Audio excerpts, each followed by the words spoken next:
Assalamualaikum warahmatullahi wabarakatuh. Perkenalkan, nama saya Prisko Banoza, NIM 19140172 dari Komce. Nah, di sini saya akan menjelaskan 4 tipe dari pemimpin. 1. Kita mempunyai pemimpin karismatik. 2. Pemimpin visioner. 3. Pemimpin transformasional. Dan keempat, pemimpin transaksional. Pertama, yaitu pemimpin karismatik. Pemimpin karismatik adalah pemimpin yang antusias dan percaya diri yang kepribadian dan tindakannya dapat mempengaruhi orang untuk berperilaku dan dengan cara tertentu. Nah, sebagai contoh saya mengambil Nabi Sulaiman. Kenapa Nabi Sulaiman?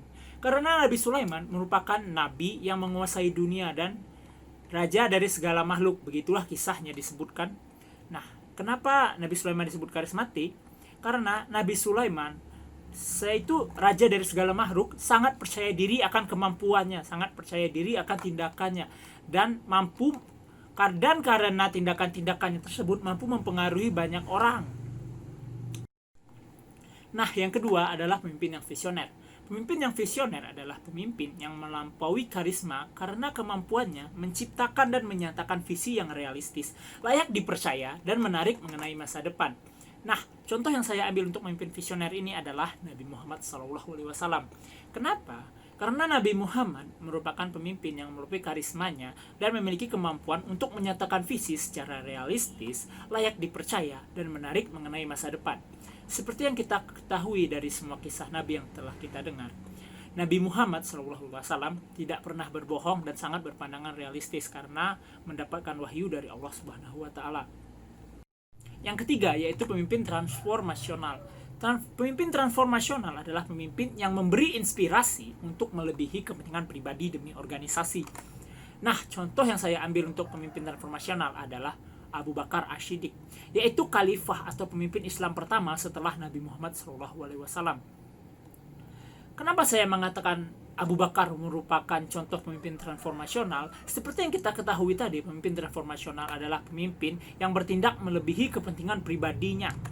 Nah, sebagai contoh, Abu Bakar yaitu salah satu orang yang mensedekahkan semua harta duniawinya untuk organisasi atau bisa kita sebut agamanya. Nah, ini karena tindakannya, Abu Bakar ini sering dijadikan contoh atau inspirasi untuk orang-orang yang ingin mensedekahkan uangnya tapi takut kebanyakan. Jadi karena tindakan Abu Bakar ini, orang-orang banyak mengikutinya dan tidak ragu untuk mensedekahkan harta-hartanya atau berkorban demi agamanya sendiri. Nah, yang keempat atau yang terakhir yaitu adalah pemimpin transaksional. Pemimpin transaksional adalah pemimpin yang membimbing atau memotivasi pengikutnya menuju sasaran yang ditetapkan dengan memperjelas atau persyaratan tugas. Nah, contoh yang saya ambil untuk pemimpin transaksional adalah Umar bin Khattab atau khalifah kedua setelah Nabi Muhammad SAW. Kenapa Umar saya kategorikan sebagai pemimpin transaksional? Karena Umar merupakan pribadi yang keras. Karena sifatnya ini, Umar sering membimbing dan memotivasi para pengikutnya pada masa itu dengan suatu tujuan yang jelas. Sebagai contoh, Umar sering memimpin pengikutnya untuk mengikuti perang-perang besar. Nah, karena Umar memimpin perang ini, karena kepemimpinannya dan perintah-perintahnya yang jelas dan memperjelas tujuan-tujuannya tersebut, orang-orang jadi mudah untuk mengikutinya. Dan akhirnya karena sifatnya itulah Umar sering memenangkan perang-perang besar pada masa kepemimpinannya. Nah, itu saja yang dapat saya sampaikan. Lebih dan kurang saya mohon maaf. Jika ada kesalahan, saya juga manusia. Jadi, Assalamualaikum warahmatullahi wabarakatuh.